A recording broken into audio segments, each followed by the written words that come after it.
Taiwan. That would repudiate longstanding American policy that has held across 7 previous administrations, including the first Trump term, that the U.S. does not consult with Beijing on weapons transfers to Taipei. In other words, we want to sell them weapons, we sell them weapons, and we don't consult them on it. What about this? Is this a different Trump, Matt?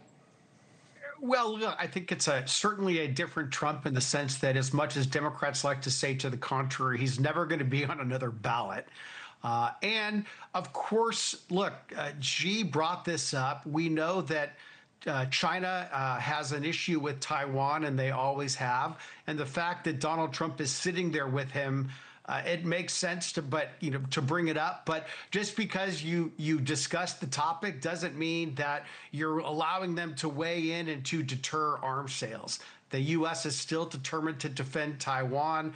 We have, I believe they call it strategic ambiguity. I believe that that policy will continue, but we are sitting across the table from him in China. So of course the situation's going to come up. How do you see it, Scott? Because, you know, the United States in general, forget parties, has changed a lot in its view of China. Just, you know, this century, you know, if you just put it in those terms, for early on, certainly before '08 and the financial crisis, and when China joined the WTO, both parties were talking about cooperation and how much business investment could happen in China and how much money could be made in China. And slowly but surely, I think the crisis had something to do with it, but also Xi Jinping, being as autocratic of a leader as he is and different than previous Chinese leaders, had something to do with it as well.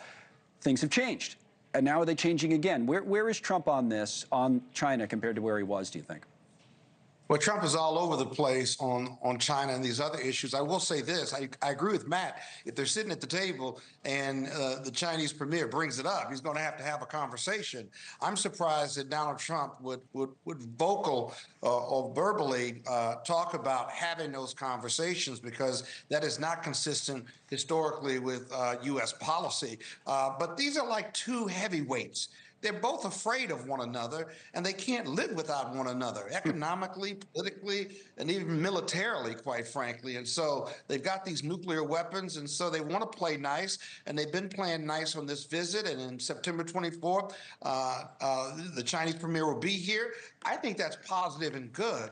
But the real issue or the real action is behind closed doors. I'd like to be a fly on the wall and say, what are they really saying to one another? Right? Exactly. Well, we'd all would love to be a fly on the wall in any of these. That's where the action is. Presidential meetings with any country, but especially China. I think you're probably right about that. You know, let's talk about what's happening back here at home, though, for a few minutes while the president is over there.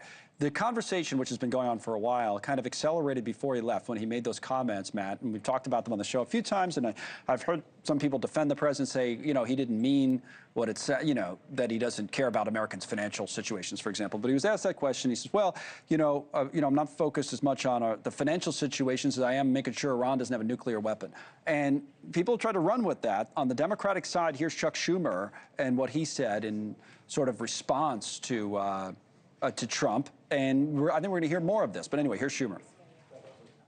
Trump's clueless comments make my blood boil. I don't think about anyone. They make America's blood boil.